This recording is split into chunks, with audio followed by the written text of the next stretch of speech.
morning. I'm Baron Battlebred, the Game Master of Whispers and Reggae, and we are back with the Timebreakers on their journey. Timebreakers. Where we last left off, they had defeated some hellhounds, escaped the village, escaped a foul odor, and took a trek about the treacherous. They almost didn't escape the path in front of them.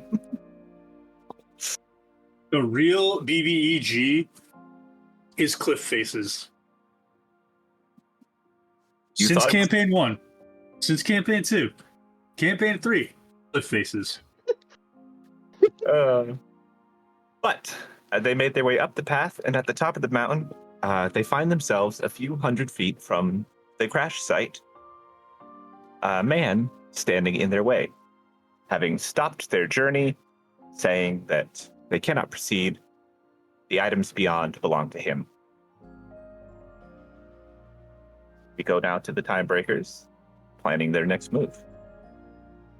What is the plan of your next move, guys? I have no idea. Do we You've still come have all horses? this way. You do. You have two horses. The two of you are on one horse, and the other two are on the other. Shimmer has absolutely no idea what's going on. No one ever explained to her what the plan was. Well, I'm going to assume that your initial plan was not involving finding anyone up here. But Shimmer doesn't know that. She just woke up in a village one day. That is true. Thaddeus would like to turn to the person and say, "Excuse me, sir, but we have business up at the Falling Star there." Yeah, it's mine. If you have business with it, you have business with me. Really? The Falling Star is yours. How is that so? Landed on my land. That makes it my property. As soon as I can get close to it, I'm gonna figure out what it is, and I'm gonna sell it off. You can't get close to it. No. Unfortunately, it is surrounded by, seems to have a massive skeletons crawling all over it, and currently unarmed. Last Anyway. I checked, skeletons had many arms. They have at least two. But turn around, be on your way. This is mine. Well, if we go down to that meteorite, you see there's skeletons there. Yes.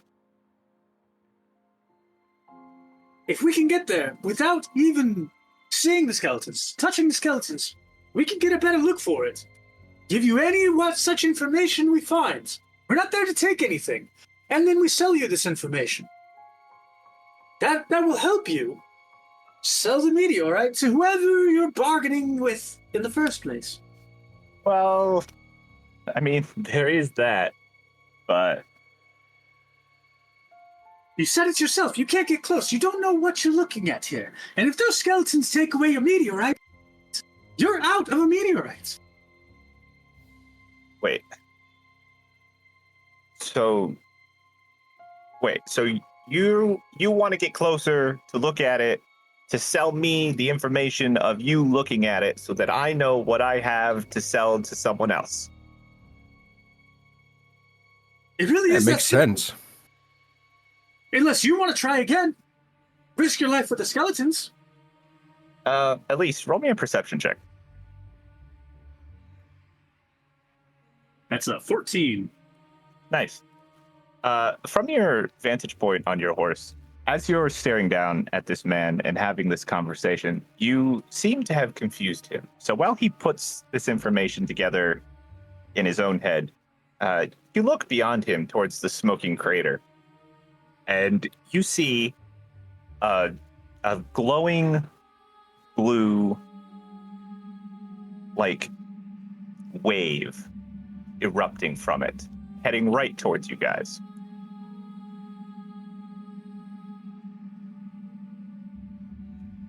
You recognize this as the same wave that washed over you guys at the bottom of the village. What would you like to do? Bill, look to the other two. The blue flash is on its way again. Same as before, we'll need cover. We don't know What's the blue long-term flash? effects of the blue flash. The one that kicked you out of your gem. Oh. You think if I go right back into the necklace, it will kick me out again? Does that count as cover? I don't know that it does. You reckon you have about you probably have about 6 seconds before the flash is upon you. Shimmer's going into her necklace. Just to be kicked back out. Is there actually any actual cover other than the necklace? You're currently at the top of the mountain, at the edge of a crash zone. There's some boulders strewn about. There's you see a crack in the ground you can probably dive into, a crag maybe. Some fallen trees nearby. Yeah, like I'm betting above table. Like cover doesn't do anything. This blue flash is going to affect us no matter what. But the characters, they don't know that the blue flash doesn't do anything. I'm actually going to take control of the horse and direct both the horse with both myself and Elise behind like a boulder or something. Okay. I'm doing the same because I'm fairly certain Sarah's repair protocols kicked in and her sentience is back online, and I don't want it to be knocked out again. Okay. So you guys dart for cover, and as the gentleman in front of you are hearing you say that a blue flash is on its way, you watch as he turns towards it, and as you guys dart for cover with your horses, you hear him go, fuck. And as the blue flash reaches him, he evaporates into a red mist. Okay, I take it back about the lethality here. The blue flash washes over you guys as you dart for cover. Nothing seems to happen to you. Thaddeus, I need you to roll me a wisdom save. 21! Nice. Roll me a D100. 59! 59. After the blue flash washes over you, you are filled with an insatiable anger, and I need you to roll me an attack as you strike at Sarah or your horse. I am going to strike the horse. Okay? Don't want to hurt your hand. So go ahead and roll to hit your horse. If your horse runs you off a cliff, I'm not saving you this time. 15. That will hit. Go ahead. You hit it with your hammer? It's hammer time. Okay, roll for damage. 6.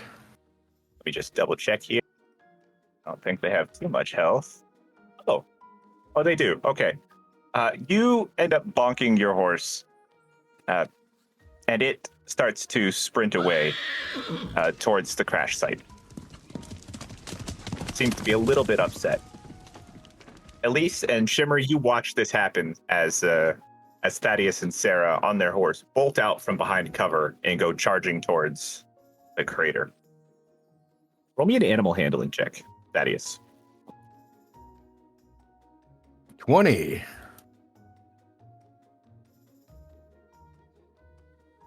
You manage to bring your horse under control pretty quickly and manage to keep a hold of Sarah, who is now unresponsive again. But you skid to a stop effectively right at the edge of the crater.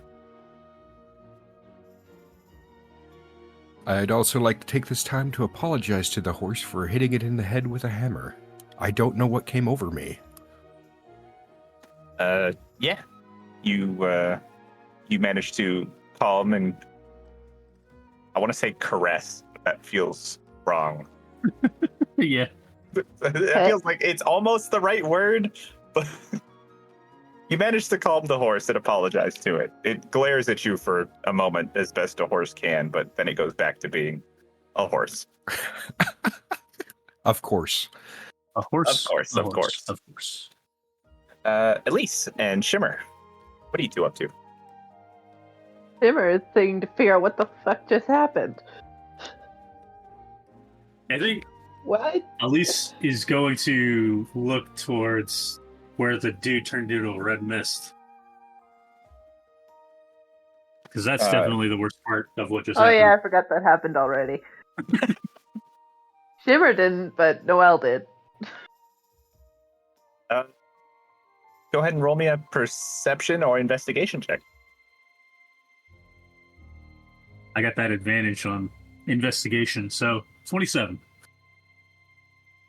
You do a quick look over the area where the gentleman was standing, and other than the imprint of his boots, there is nothing left. You're not entirely sure what just happened to this man. We've been seeing a lot of chronomancy recently. Do you think that has anything to do with it? She says in the direction of the others. I don't think disappearing into a red mist is chronomancy. It seemed more like instant evaporation of a body. Vaporization. While you two are discussing this, Thaddeus and, well, Thaddeus, I guess you're on your own. Sarah is powered down. You are currently standing at the edge of the crater.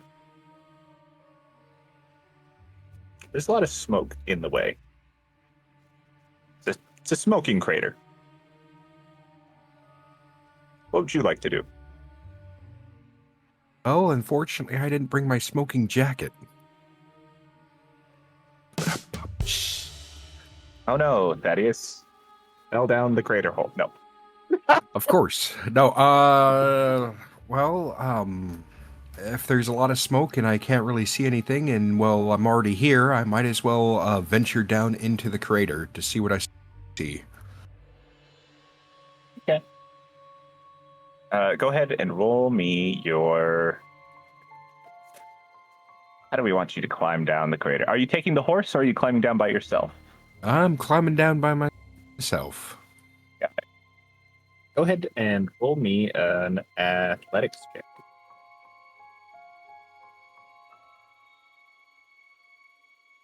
That is going to be a 16.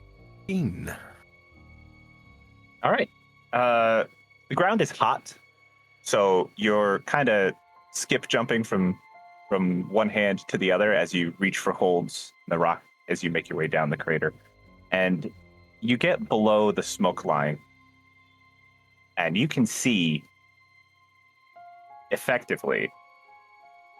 Actually, roll me a perception check. Let's see what you can see. What can you see down here?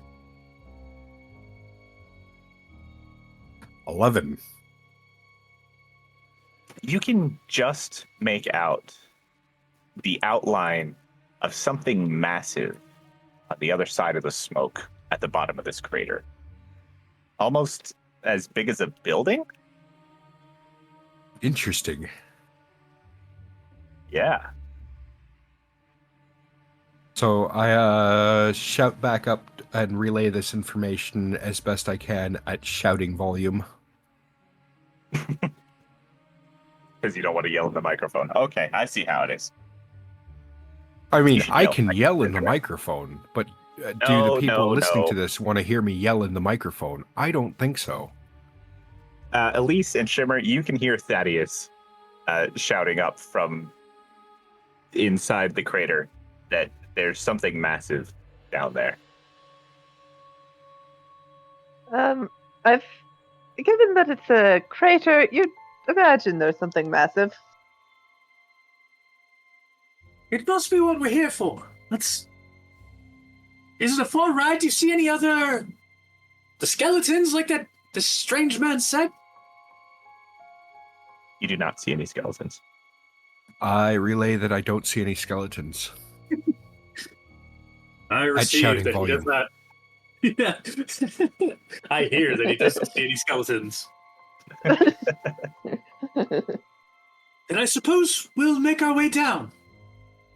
Be cautious. Shimmer and Elise, are you guys climbing down on your own, or are you taking the horse? Is it treacherous for the horse? It's a smoking hole in the ground, so maybe? Shimmer will, I guess, get off the horse. Yeah, okay. Elise will follow. How steep is the thing? How steep is it? Yeah. Steep enough that you can't, walk down it, but not steep enough to slide. Oh, that's gonna be irritating. Yeah, you're gonna want a handhold or a rope or something. How many people can this do? One. And I only have 2 spell slots.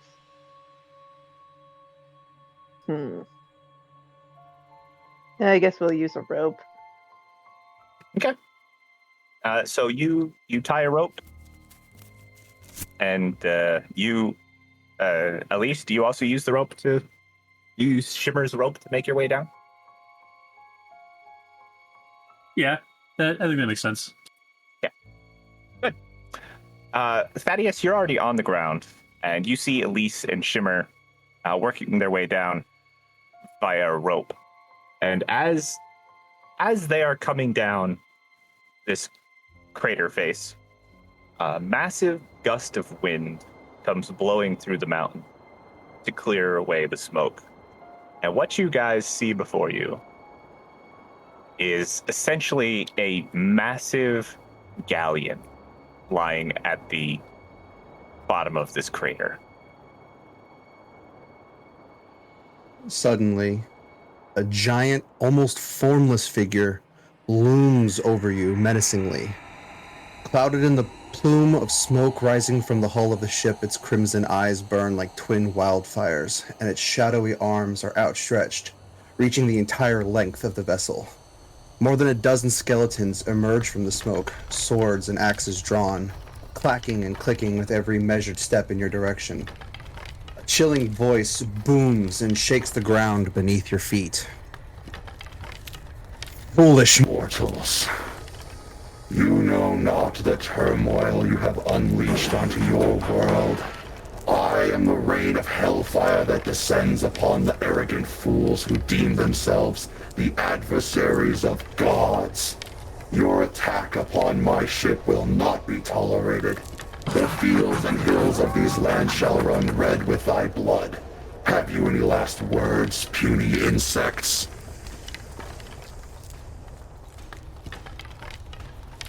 Hello. We just got here. What ship?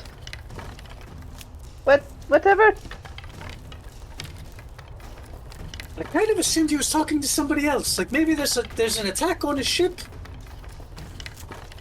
Wait. Well, I mean, the guy who was there before just disappeared into a bloody mist. So. Wait, you're saying you're not the ones who attacked my ship? No. No. I've never attacked it. We just got here. Chatter, cut the effects. Suddenly, the shadowy figure disappears into nothingness, and a small, green-haired creature emerges from the smoke as well. Sorry about that. That's just to scare off the some of the people who would attack. What happened? Hi. That is a good question. I don't know what happened either. To be fair, I have no idea what we're doing here. They are the ones with the information. Well, where am I? Where? What is this place? What do you call this place? Hey, Bray, what was the name of the forest again? You've mentioned it before, but I never caught it. Oh, jeez. Oh, no. Oh, no. He's going to pull up his notes. We are on the Oh No Mountain. I'm pretty sure we're in the King's Forest. In the King's Forest? I was gonna say King's Forest, but I was like, man, that is too generic for it to be the No, name of the I'm actual pretty forest. sure. That's perfect. That's perfect though. Where's the map? Just outside of Reygate? Reygate. Okay, all right. That sounds like a city name. What planet is this? Planet? Yeah. Like you've got the small bits of rock which are called islands. Then you got the bigger bits of rock which are called continents. What's the whole rock called? I think he's insane. He seems a bit odd. Are you okay, sir? I just need you to answer the question. What is the big rock called? The one that floats in the void of nothingness. What is it called? The void of net. What? It's the normal Oh one. my. Oh It's goodness. It's one of these. Okay. When you talk about the ground beneath your feet, what do you call it? The ground? Oh my god. Okay. We're gonna have a problem.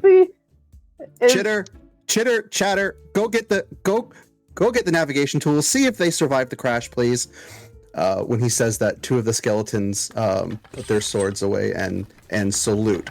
Unfortunately, when one of them does it, his hand falls off his wrist bone, and he has to pick it up before they walk away. Elise, roll me a wisdom check, please.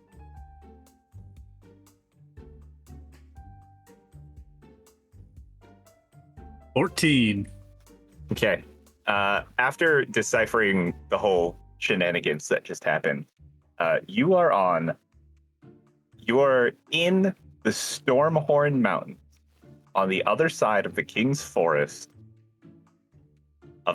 near the city of Reygate, on the continent of Faerun. This is the Stormhorns Mountain. Just on the other side of the King's Forest, opposite Reygate. We are in the land of Faerun. Is that what you're asking? You're telling me I'm on Toril. This is Toril. Yes, obviously. The green-haired creature looks around and he goes, I don't know, it's not how I left it. It must have been a different Toril. Okay.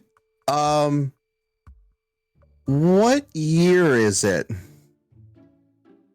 Don't make me hurt you. It's it's 1389 DR. From our character's perspective, I think they're gonna slip up probably and say like 1392. Close enough. Yeah, that'd be roughly. Yeah, it's been 3 or 4 years, so 1392 according to you guys. That's close enough. Things get funny in the void. I will just assume. Oh my goodness. Okay. So I guess I've been rude. Hi. He outstretches his hand, and he's like 20 feet away, so he can't really shake his hand. He's like, "Hi, I'm Gimbal Garado. I am a multiversal traveler. I travel the stars. I can visit the stars. I can also go to other places. Well, at least," he looks down at his ship. "I used to. Not quite sure what I hit, but I hit something. And now I'm Woo! Blast from the past. Okay. Toril. Wow. I'm gonna need to repair my ship. Is there a? You said that there's a city nearby, Regate. Do they have shipbuilding materials there? At the very least, like lumber, something. I'm gonna need some massive repairs. I don't think AAA is gonna cover this. Fantasy AAA, not a AAA. Not a AAA. I don't know. I got lumber from that, but the rest of it kind of sounded a bit strange. That doesn't look like any ship I've seen. Well, how many ships have you ever seen that can travel the stars? They See, don't do see? that. Speechless. They don't do Exactly. that. This one does. I give you the final gambit, or what's left of her. Oh, I'm probably going to lose my deposit. Shimmer, you would know from your background that Regate is a city of crafts of all kinds. And if they do not possess a person capable of helping repair this ship, then no one does. Well, if Regate doesn't have someone who can repair your ship, no one will. You're lucky you landed so close to Regate. It has the best craftsmen of the realm, as far as I'm aware. He winces when he hears you say the word lucky. He goes, okay, lucky. Yeah, that's a word for it. But yeah, sure. No, I appreciate the information. I will have my crew. Chitter, you're gonna need to break out the disguises. Pretty sure no one's gonna want to see y'all looking like that. The skeletons go back into the ship, and you can tell that some of them are already trying to make some minor repairs, at the very least putting out the fires. Don't mind them. They're perfectly harmless, unless you mean harm to me, in which case they are the opposite of perfectly harmless. So as long as you come as friends, then they'll be friends. But don't get into a poker game with them. I'm pretty sure they cheat. How do they cheat if they don't have sleeves? I trust me, I haven't figured it out yet, but the fact that I've lost as much money as I have, I'm just saying. They keep money. You don't want to ask questions you don't need the answers to. Trust me. What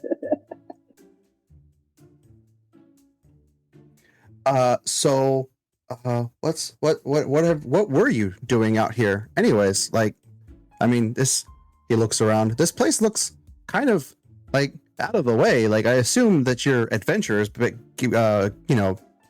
based off of your clothing, your attire, your gear, everything. What are you doing out here? You were maybe wearing some amount of armor, but it is very fancy. Oh, it's interesting you should ask. Really, we're just here to look at the meteorites. Meteorites? Where? Did you not? Oh, go ahead. I was gonna say, until we saw your ship, we figured your ship was a falling star. Falling star. I remember when people used to call him that. Yeah. No, not a falling star. No. Falling ship. Yes. Thaddeus, as you say that, roll me a perception check.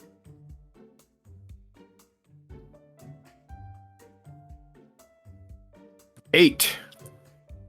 You're talking to him, but out of the corner of your eye, you keep getting partially distracted by some very shiny things on the ground.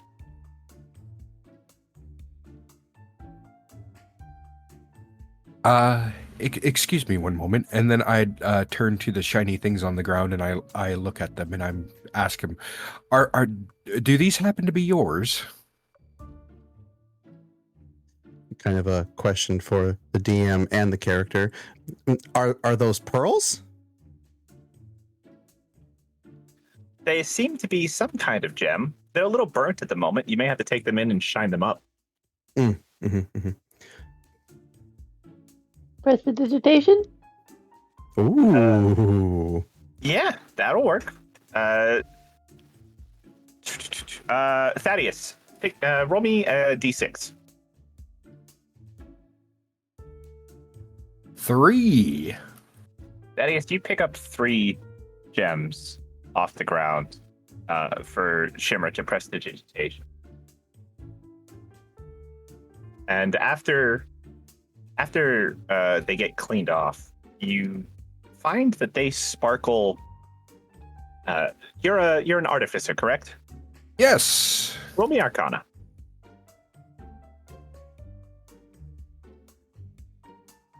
13. These gems are sparkling with an unnatural, archaic radiance. They seem to be enchanted somehow. Huh. Well, I believe these gems are enchanted. Yes and no, actually. Those are, in fact, part of my collection. I have been, say, an acquirer of ancient and lost arts, and yeah. So yes, but no. Huh. Oh, then I guess these belong to you, and I hand them over. Yes. Thank you. He accepts the gems. Obviously now he's stepped closer. He goes, yeah, they're all part of my undiscovered, or my undiscovered. What's the word? The recently rediscovered, because it was discovered once before, but now it was lost, and then it was forgotten, and then it was deemed obsolete, and now it's being rediscovered. Yeah, rediscovered enchantment method, and let me tell you, it's a doozy. Would you mind, if you would mind, I could offer you some tea. I have biscuits. I have scones. I don't know if you like scones. Assuming they're not burnt by the fires. But I could tell you all about it as sort of payment for your kindness. I'd be most interested in learning about it. Sure, come on in. Chatter! Break out the fine china! Do you follow Gimbal into his ship? I follow Gimbal into his ship. Same. Shimmer will follow them. As they're all walking towards the ship, you hear the sound of crashing plates and bowls. I didn't mean that kind of breakout. Okay, we'll find some way we'll find something to put the tea in. Shimmer kind of scrunches her nose a little bit. They're a good crew, I promise.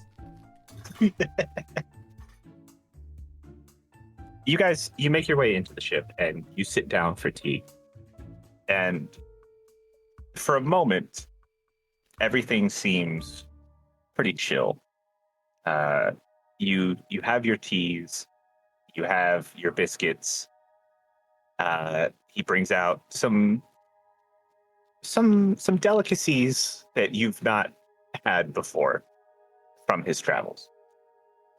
And as he's doing so, you guys have just settled in and got comfortable, when suddenly there is a loud thunk, followed by the cracking of wood from the deck, as something large crashes into the side of the ship.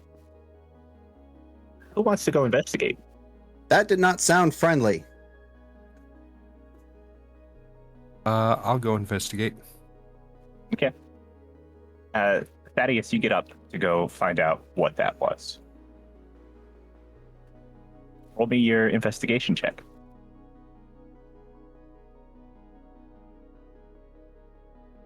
5. Oh no. Well, luckily, it's not that hard to find it. You find the skeletons of the crew all standing around something lying on the deck. And as you push them aside and get closer, you see the body of Sarah crashed into the ship. You hear a voice yelling at you from the rim of the crater. We's coming back at the end of the night. And when we does, this happens to you all. Roll me a perception check.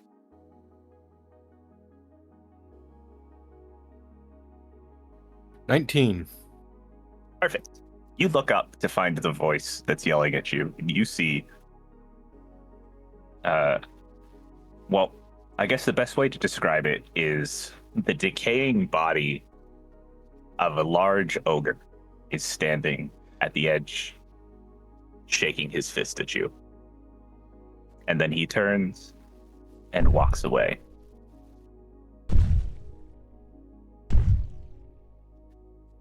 And that is where we're going to end the session for today. Cliffhanger. Always a cliffhanger. So that's all for now. And when we return next episode, I'm sure the time jumpers will... Breakers. Incorrect. Time breakers. Oh, time breakers. My bad. I'm breakers. Time breakers. Time breakers. I'm sure the time breakers will not at all be emotionally scarred by the moment that just happened. You can come join the Discord. Link is in the description, and help us build the city from the inside by talking to me, the DM. You can come talk to the players themselves, or if you've got this far listening, you can share it around to your friends. Let other people know that they can listen as well. You can leave a rating, leave a review, and tell us how you really feel. We'll see you next episode.